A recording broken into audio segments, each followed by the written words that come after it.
I used to believe that the truth always arrived too late. I was wrong. Sometimes the truth arrives early enough for you to buy a boarding pass and quietly wait at the final destination. My name is Daniel Brooks. I am 40 years old, and until a few months ago, I believed my marriage was built on the kind of trust that survived busy careers, missed anniversaries, and too many nights spent answering work emails after dinner. Emily and I had been married for 11 years. We owned a comfortable home outside Denver, shared Sunday breakfasts on the back patio whenever the weather cooperated, and talked about taking a longer vacation once life finally slowed down. Looking back, I realized life was never going to slow down. It was only preparing me to notice the silence hiding inside ordinary days. The airport terminal smelled like fresh coffee and polished tile. Families hugged each other near the baggage claim. Children laughed as rolling suitcases clicked across the floor. Everything felt warm, safe, ordinary. That was the strange part. My world was about to change forever, yet the rest of the world kept moving as if nothing had happened. I checked my watch. 23 minutes until the flight landed. I did not pace. I did not rehearse a speech. My breathing stayed slow. My hands rested inside the pockets of my navy jacket. Calm is powerful. Panic only clouds the truth. Emily believed she was traveling alone for a week of relaxation after months of exhausting projects. That was the story she told her coworkers, our neighbors, and me. I smiled when she kissed my cheek before leaving home. I even carried her suitcase to the car. She thanked me without noticing the weight behind my smile. She believed I would spend the week at the office. She believed I knew nothing. What she did not know was that I had arrived here nearly 6 hours earlier. I already knew exactly which resort shuttle she planned to board. I knew which reservation had been made months before. I even knew the room waiting at the other end of her journey. None of that information came from luck. Every answer had been earned one quiet piece at a time. The hardest part was pretending everything was normal while the puzzle slowly completed itself. The loudspeaker announced that her flight had begun its final descent. Around me, strangers stood with flowers, balloons, and hopeful smiles. I stood empty-handed. The silence pressed against my chest like concrete. Not because I was angry, because certainty weighs more than suspicion. Suspicion asks questions. Certainty never does. I watched the arrival doors without blinking. Somewhere beyond them, my wife believed she was about to begin the perfect secret vacation. She had no idea that her real destination had never been the luxury resort. It was this moment, and I had been waiting for it all along. 6 months before I stood inside that airport terminal, I still believed the distance growing between Emily and me could be explained by nothing more than demanding careers and ordinary stress. We had both accepted promotions during the same year, and our schedules rarely aligned the way they once had. She often left before sunrise for early meetings, while I stayed late finishing client presentations. At first it felt temporary, something every successful couple eventually faced. Looking back now, I understand that the most dangerous changes inside a marriage rarely arrive as dramatic moments. They arrive disguised as routine. Emily began traveling more frequently than ever before. Most trips lasted only 2 or 3 days and always sounded perfectly reasonable. Leadership conferences, regional planning sessions, executive workshops. Every explanation fit naturally into the career she had spent years building. I admired her ambition, so questioning those trips never crossed my mind. Then the smallest details started refusing to fit together. One evening, she mentioned dinner with clients in downtown Denver, yet a restaurant charge appeared on our shared credit card from a resort town nearly 70 miles away. When I casually asked whether the meeting location had changed, she smiled without hesitation and explained that everyone decided to drive somewhere quieter after work. Her answer sounded believable enough that I accepted it. A week later, another business trip appeared on her calendar. She described a conference in Phoenix and even showed me the presentation she planned to deliver. The presentation was real. The conference existed. Everything seemed perfectly normal until I noticed an airline confirmation briefly appear on our shared travel rewards account before disappearing the next morning. The destination listed on that reservation was not Phoenix. It was Charleston. I convinced myself there had to be a simple explanation. Maybe the company changed locations. Maybe the reservation system made an error. Trust naturally searches for innocent answers before considering painful ones. The moment everything shifted happened on an ordinary Thursday evening. Emily had stepped into the backyard to answer a phone call, leaving her tablet unlocked on the kitchen island. I was cleaning the dinner dishes, not searching through her personal messages, when a travel notification appeared across the screen. It displayed a luxury coastal resort, confirming transportation from the airport to a private oceanfront property several months in advance. The reservation included 2 guests. Before I could process what I had seen, Emily returned, picked up the tablet, and the notification disappeared. I said nothing. That silence changed my life. Instead of confronting her with assumptions, I bought a small leather notebook the following morning. Every unusual receipt, unexpected schedule change, airline confirmation, and financial transaction found its way onto those pages. Individually, none of the details proved anything. Together, they slowly formed a timeline that became impossible to ignore. The same unfamiliar name appeared more than once across different records. Jason Carter. At first, he was only another attendee listed on conference documents. Later, his travel dates began matching Emily's. Then hotel reservations overlapped. Looking back, I never felt excitement while uncovering those connections. I felt disappointment. Every answer I found quietly erased another reason to believe I had misunderstood everything. By the end of the second month, I was no longer collecting clues because I expected to discover the truth. I was collecting them because the truth had already begun revealing itself, one ordinary detail at a time, and I still hoped there would be one final piece capable of proving I had been wrong. By the beginning of the third month, the notebook inside my desk drawer had become the one place where emotions never influenced facts. Every page contained dates, receipts, flight numbers, hotel confirmations, and small observations that seemed meaningless by themselves. Together, they formed a timeline that grew more complete every week. Looking back now, I realized I had stopped searching for evidence that Emily was lying. Instead, I was searching for one honest detail capable of proving that I had misunderstood everything. Unfortunately, that detail never appeared. The breakthrough came on a quiet Monday afternoon while I was reviewing our shared travel rewards account. Emily mentioned another executive retreat that would keep her away for 5 days.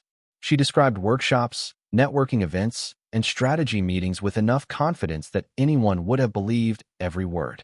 I smiled, wished her good luck, and even offered to drive her to the airport. Later that evening, while organizing household paperwork, I noticed a confirmation email that had briefly synchronized with our shared account before disappearing. It was not for the conference hotel. It was for a luxury coastal resort located several hours away from the official event. The reservation included airport transportation, oceanfront accommodations, and a private excursion package scheduled for the middle of the week. More importantly, it listed 2 registered guests. My hands remained perfectly steady as I copied the reservation number into my notebook. Panic solves nothing. Careful preparation changes everything. The following morning, I verified only the information that was legally available through accounts we jointly owned. Every detail matched the reservation. The conference would end on Wednesday afternoon. Emily's return flight, however, had been moved to Saturday. Those missing 3 days were reserved entirely for the coastal resort. Then another confirmation quietly appeared. Jason Carter had booked the same flights on nearly identical schedules. Different reservation numbers. Same airports. Same arrival times. Same departure times. The pattern no longer resembled coincidence. It resembled planning. Even then, I refused to confront Emily without fully understanding the situation.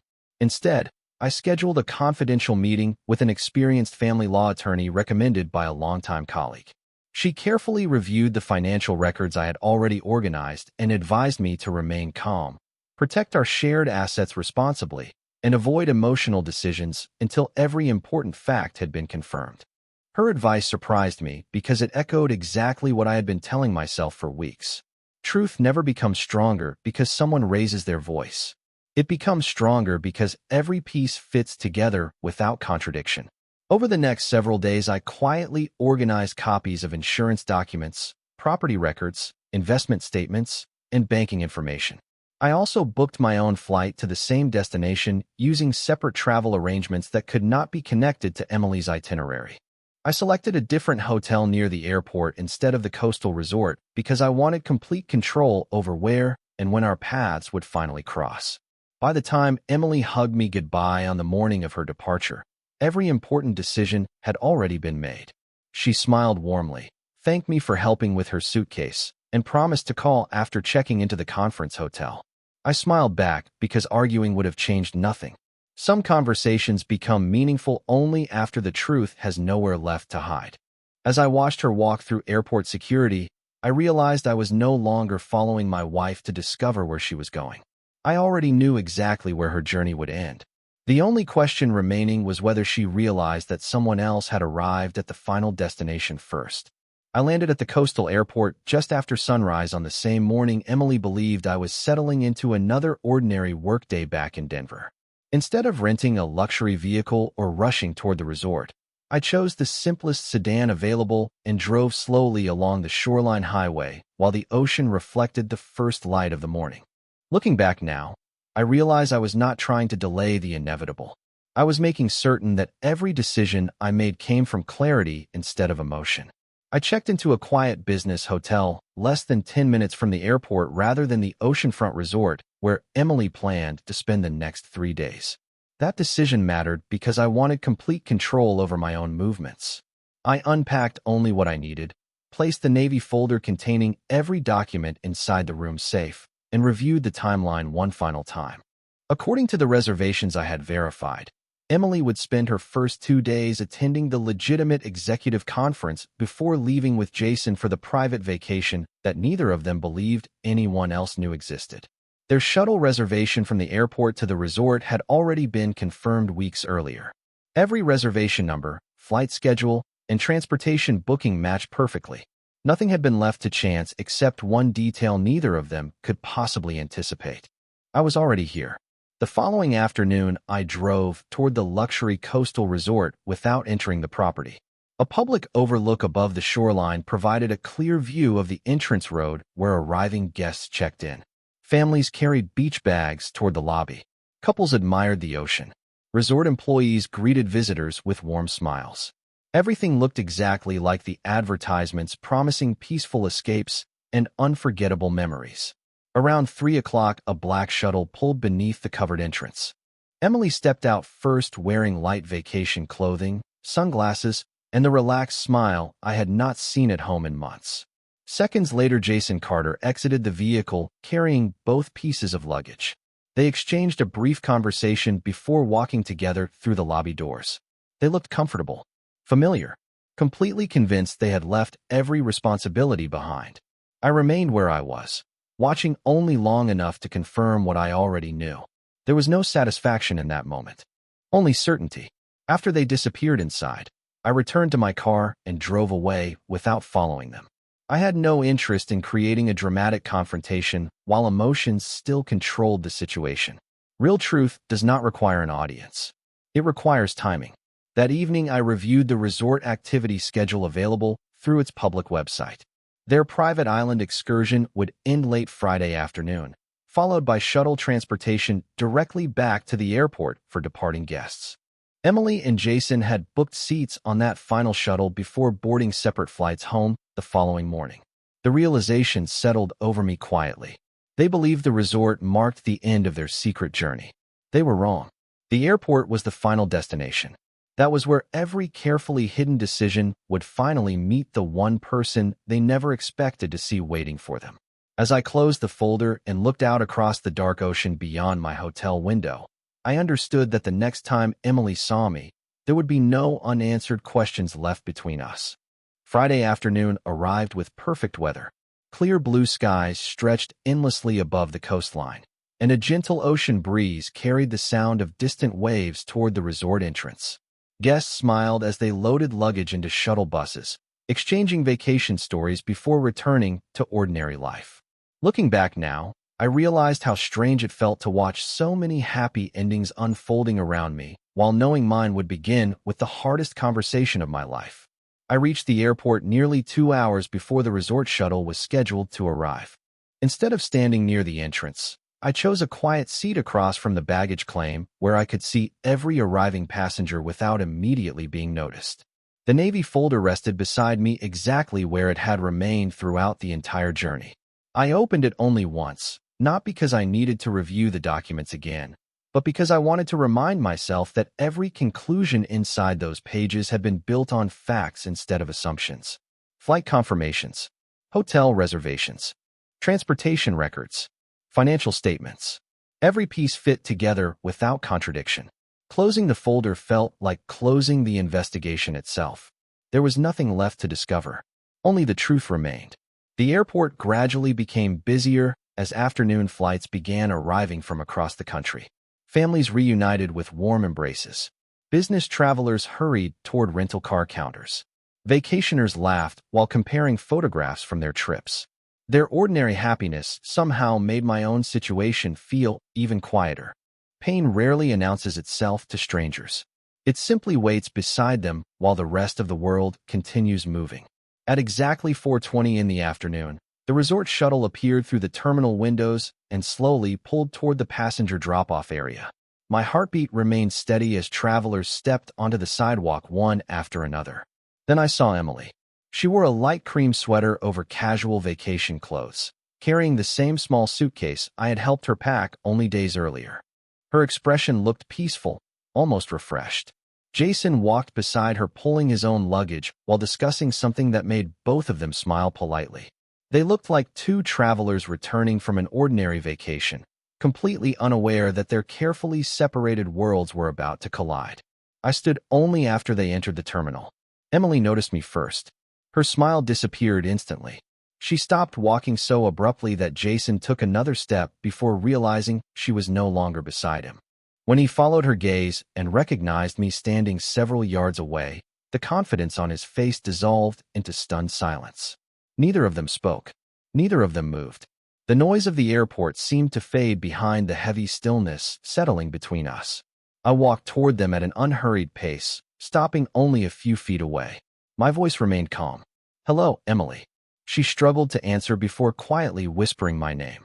I looked briefly toward Jason before returning my attention to my wife. "We should talk." There was no accusation in my tone. No raised voice. No public scene. The weight of the moment came entirely from the fact that no explanation could erase what all three of us already understood. Emily lowered her eyes, and for the first time since this journey began, I saw genuine fear replaced by regret. She finally realized that the destination she believed marked the end of a secret trip had become the place where every hidden choice had quietly caught up with her, and the conversation we had both avoided for months could no longer be postponed. Emily remained frozen for several long seconds, her suitcase still resting beside her while travelers continued walking around us without realizing that an entire marriage had reached its breaking point in the middle of an ordinary airport terminal. Jason quietly looked from her to me, searching for words that never came. Looking back now, I realized that silence often tells the truth more clearly than arguments ever could. I took a slow breath and spoke with the same calm voice I had used from the beginning. "There is no reason to explain anything here. We only need to be honest." Emily lowered her eyes before finally answering. "Daniel, I never wanted you to find out like this." I nodded gently. "Then how did you expect me to find out?" She opened her mouth, paused, and looked toward the polished airport floor. No answer came. That single moment carried more meaning than any excuse could have. Jason quietly shifted his suitcase and spoke for the first time. "I think I should leave." I looked at him without anger. "That decision belongs to you." Emily slowly turned toward him. Her voice was quiet but steady. "Please go." He hesitated only briefly before giving a small respectful nod. Without another word, he picked up his luggage and walked toward the rental car counters until he disappeared into the crowd. There was no dramatic farewell, no raised voices, just the unmistakable understanding that whatever had brought them together had ended before either of them expected. Emily remained standing several feet away from me, uncertain whether to step closer or remain where she was. I carried the navy folder to a quiet seating area near the terminal windows overlooking the runway. After a long moment, she followed and sat across from me. I opened the folder and carefully placed several documents on the table between us. Flight confirmations, resort reservations, transportation schedules, shared financial records. Every page reflected the same timeline. Emily looked down at the documents for only a few seconds before closing her eyes. "How long?" she whispered. "How long have you known?" I answered honestly. "Long enough to stop guessing." long enough to understand that confronting you before I understood everything would only create more confusion. Tears slowly filled her eyes. I kept telling myself I would explain everything after I came home. I listened quietly before responding. The hardest part was never waiting for an explanation. The hardest part was wondering whether our marriage still mattered enough for honesty. She covered her face briefly with both hands before speaking again. Meeting Jason started as something I convinced myself was harmless. We talked about old memories. Then we talked about the lives we imagined we might have lived. I kept believing I could separate those conversations from my real life with you. I was wrong. She paused, struggling to continue. By the second day of the trip, I realized the vacation was not giving me answers. It was showing me everything I was about to lose. I believed she meant every word, but belief alone could not erase months of hidden choices. I quietly closed the folder and looked through the large terminal windows as another aircraft lifted into the evening sky. We are not deciding the future of our marriage inside an airport, I said calmly. We are going home. We are going to tell each other the complete truth without hiding behind fear or excuses. Then we will decide whether there is still something worth saving. Emily slowly nodded, tears still resting in her eyes. For the first time since I began collecting those quiet pieces of evidence months earlier, neither of us was hiding from reality anymore. Whatever happened next would no longer be decided by secrets. It would be decided by the truth we were finally willing to face together.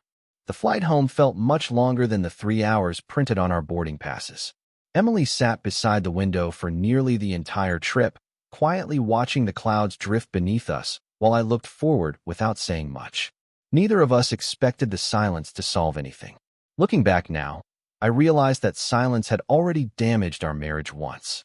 This time it simply gave both of us space to prepare for the conversations we could no longer avoid. When we finally arrived home, everything looked exactly as we had left it only days earlier. The mail rested inside the front door. The flower beds along the walkway still needed watering. Our neighbors waved politely as they walked their dog across the street, completely unaware that our lives had changed somewhere between an airport terminal and an ocean resort hundreds of miles away. Emily carried her suitcase inside and stopped in the living room. Without saying a word, she slowly removed her wedding ring and placed it carefully on the coffee table. She looked at me with tired eyes. "I am not giving it back," she said quietly. "I just do not feel worthy of wearing it until we know whether this marriage still has a future." I looked at the ring for several moments before answering. "Leave it there for now." She nodded without arguing. The following morning, I kept the appointment with the family law attorney I had scheduled before leaving Denver. I explained everything that had happened from the first suspicious receipts to the meeting at the airport. She listened carefully before closing her notebook. "Have you already decided what you want?" she asked. I shook my head honestly. "No, I have decided only that I refuse to make the biggest decision of my life while my emotions are still catching up with the facts." She smiled gently. "That is probably the healthiest answer you could give today."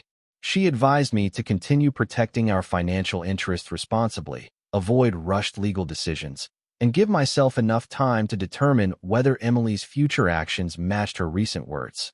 Her advice echoed the conclusion I had already reached on my own.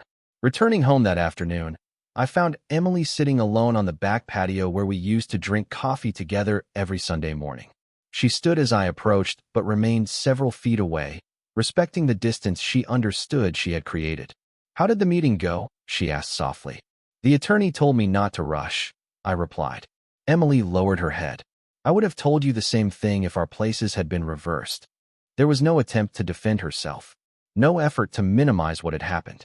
Only quiet acceptance that rebuilding anything meaningful would require patience neither of us had expected to need. Over the following weeks, I noticed something different. Emily stopped making promises about changing because she understood promises had already lost their value.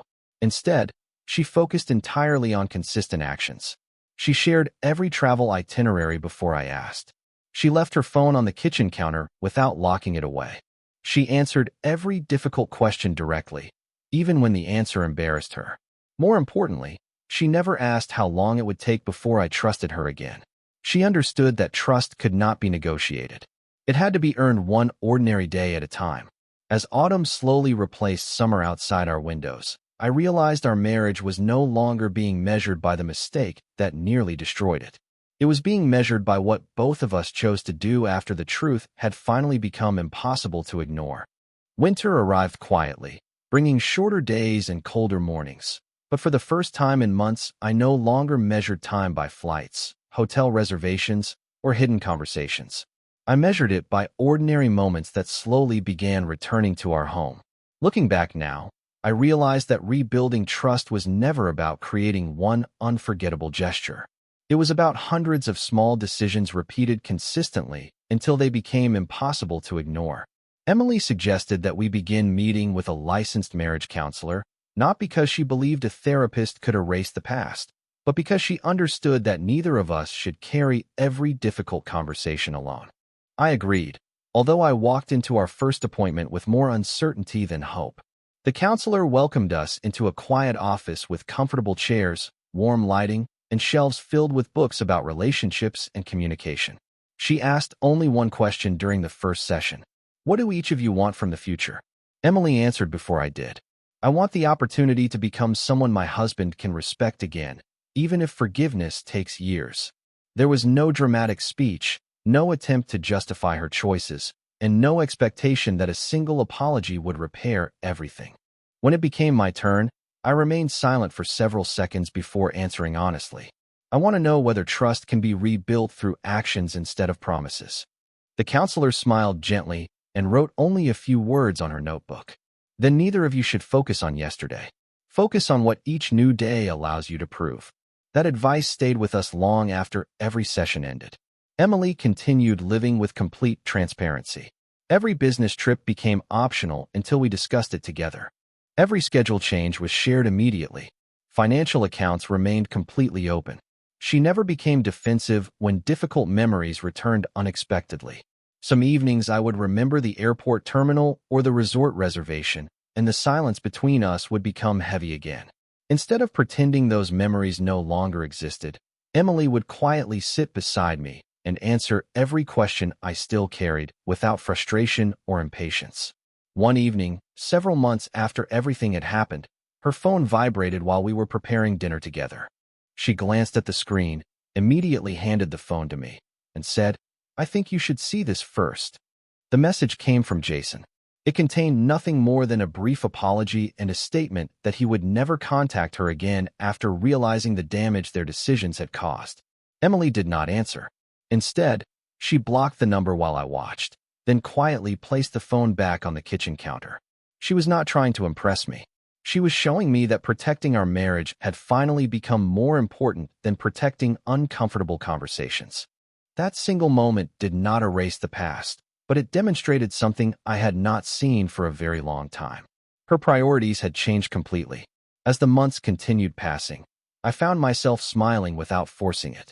Sunday mornings returned to our back patio with fresh coffee and long conversations. We still carried scars, but they no longer controlled every decision we made. I eventually picked up the wedding ring that had remained untouched on the coffee table for so many weeks. I placed it gently into Emily's hand without making a speech. She looked at me with tears in her eyes, but said nothing. She understood that the ring was not a reward for perfection. It was recognition that genuine change had been demonstrated through countless ordinary days. And for the first time since this journey began, I believed our future would be decided not by the worst mistake we had survived, but by the honest life we were choosing to build together. Spring arrived almost a year after the day I stood inside that airport terminal, and with it came a quiet realization that surprised me more than anything else that had happened along the way. Healing never arrived all at once. It arrived so slowly that I almost missed it. One ordinary morning, I poured 2 cups of coffee, stepped onto the back patio, and realized that I was no longer wondering where Emily had been, who she was talking to, or whether another secret was waiting around the corner. I was simply enjoying the sunrise beside my wife. Looking back now, I understand that forgiveness is often misunderstood. It does not erase memory. It does not pretend painful choices never happened. Forgiveness simply refuses to allow the worst chapter of your life to become the only chapter that defines it. Emily never asked me to forget. She only continued proving through consistent actions that the woman sitting beside me was no longer hiding behind excuses or silence. That difference mattered more than perfect words ever could. Our marriage remained imperfect, but it became honest again. We continued meeting with our counselor every month, not because we were still falling apart, but because we wanted to keep building something stronger than what we had before. We learned to speak about difficult emotions before they became quiet resentments. We learned that trust grows through ordinary routines just as easily as it disappears through repeated small decisions. Most importantly, we learned that love without honesty eventually becomes fragile, while honesty, even when painful, gives love a chance to survive. One afternoon, I found the small leather notebook that had documented every flight, every receipt, and every unanswered question. I sat alone on the patio and slowly turned each page. Every line reminded me of the person I had been during those difficult months. Careful, suspicious, exhausted, heartbroken. When I reached the final page, I quietly closed the notebook and carried it to the fireplace. I watched the pages disappear one by one until nothing remained except warm ashes. I did not destroy it because the past no longer mattered. I destroyed it because I no longer needed proof to protect myself from a future that had changed completely. Emily stepped onto the patio a few minutes later and noticed the empty fireplace. She looked at me without asking what had happened. Somehow she already understood. She smiled softly, reached for my hand, and together we watched the evening sunlight settle across our backyard. There was no dramatic ending waiting for us. No grand speech. No perfect conclusion. Just two imperfect people choosing honesty every single day after learning how easily trust can be lost and how patiently it must be rebuilt. If there is one lesson this journey gave me, it is this. The final destination was never an airport, a luxury resort, or even the painful truth I uncovered. The real destination was the moment I stopped allowing fear to make my decisions and started allowing integrity to guide them instead. Everything that came after that choice became the beginning of a life neither of us could have imagined, built not on illusions, but on truth, responsibility, and the quiet strength to keep moving forward together.